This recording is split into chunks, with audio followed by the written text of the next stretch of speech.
ano yung fast food chains. So far, Jollibee is doing good. They opened December of last year.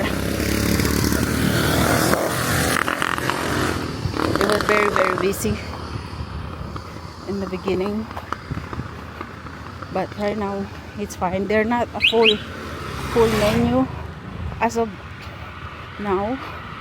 Dami pa rin silang mga kulang kasi siguro malayo yung kanilang pagkukuha na ng stocks. Hindi yung tsaka nag-iisa lang sila. So yun. So to here it's about 2.39 kilometers. Malapit na talaga ako sa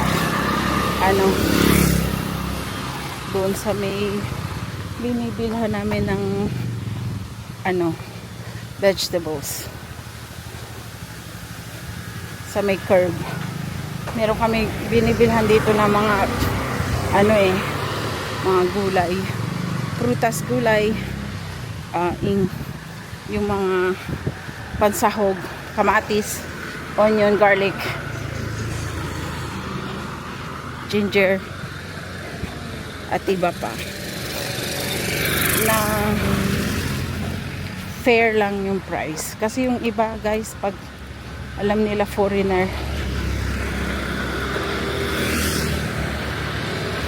overpriced sila palagi. Kaya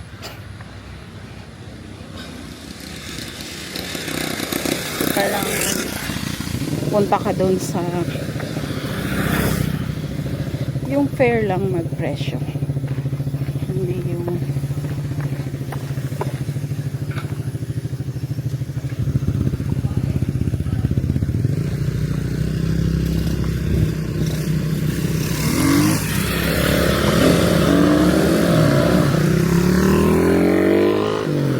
ayan. Kasi pagdating dito sa area na to, busy na. Ayan, tingnan nyo, daming sasakyan na dito.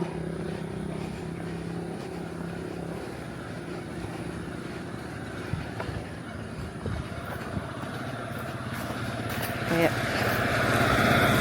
at saka I wish meron silang pass ng mga nag-walking. Wala, maliit masyado yung kanilang pasada, tapos wala pa masyado, kaya nakakatakot maglakad sa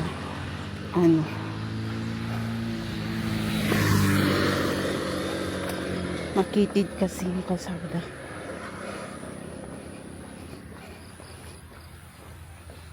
Kung meron pang na lasing na driver, wala na, tepo ka na. Ayan, so papasok na ako dito kasi ito na yung papuntang White Beach. Then kung nakikita nyo yung lugar, ayan lang banda yung yung binibilhan namin ng gulay dyan. Ayan, so it only took me about 33 minutes. So it's 2.62 kilometers from Aninuan, where we currently move. So ayan, so eto naman ay papunta doon sa White Beach.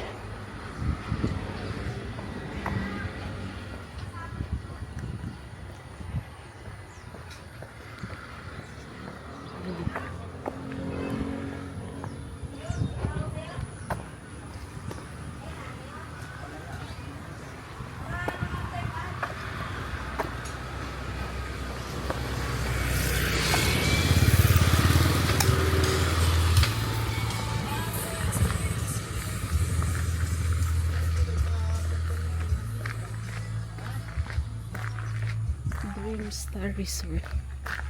Ayan. So, ito naman ay part pa rin siya ng White Beach. Ito yung first entrance from Balatero. Ito yung unang papapasukan.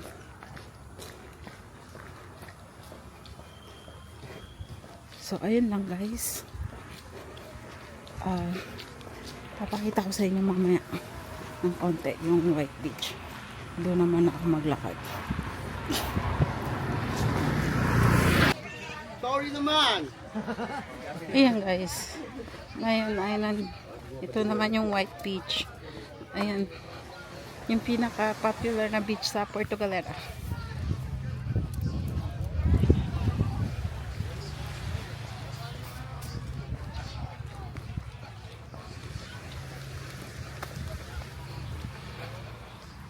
So, nandun ako sa tuktok kanina. Teka lang, isusum ko.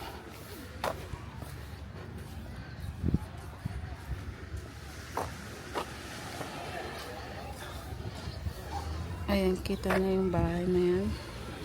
Yan, kalsada na yun. Doon ako kanina nag-umpisa mag-vlog. Ayan. Kikita nyo yan. So ngayon, ito yung White Beach ng Puerto Galera. Ayan. Malapit lang ito sa Maynila. Kaya kung napapansin nyo, maraming local na dito nagbabakasyon. And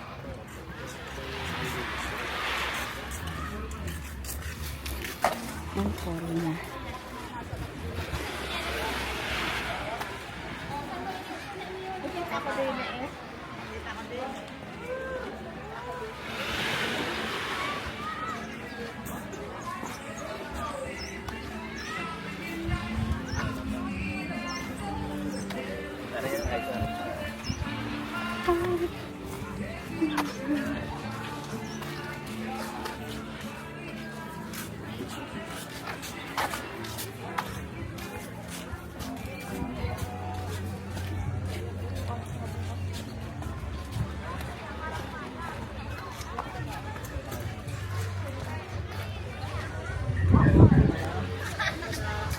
Blue na blue yung tubig.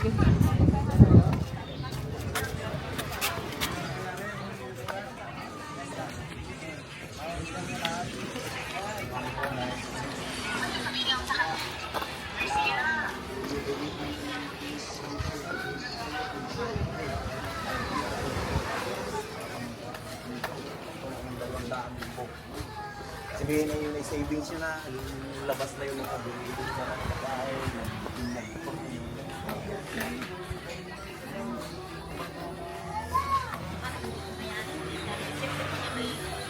Mapagod.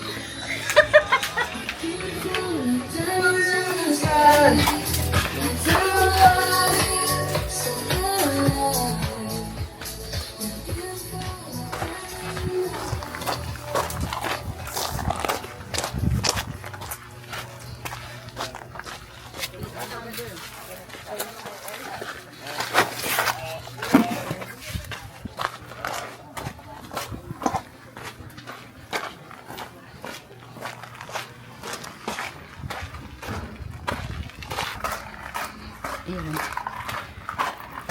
Kailangan ko naman pasikot-sikot paano lumabas pabalik sa kalsada.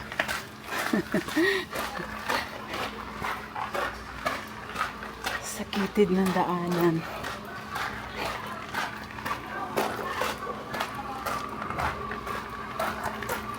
Ayan.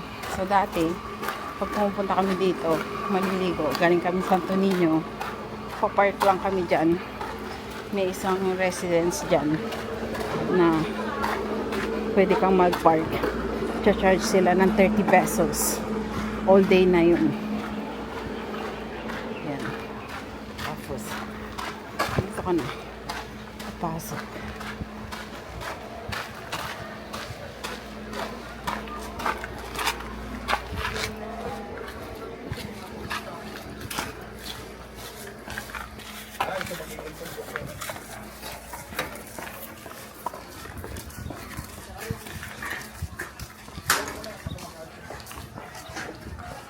Ayan dyan, pwedeng mag-parking.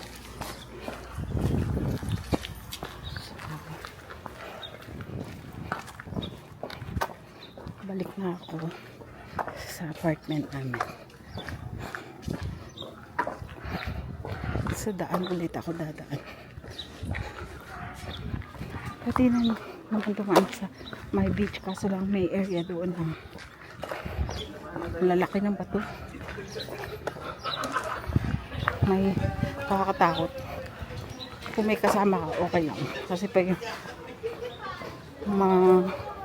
tumba ka man or madulas ka, merong tutulong sa'yo. Pero pag nag-iisa ka lang, kakatakot. Especially today, hindi ko dala cellphone ko.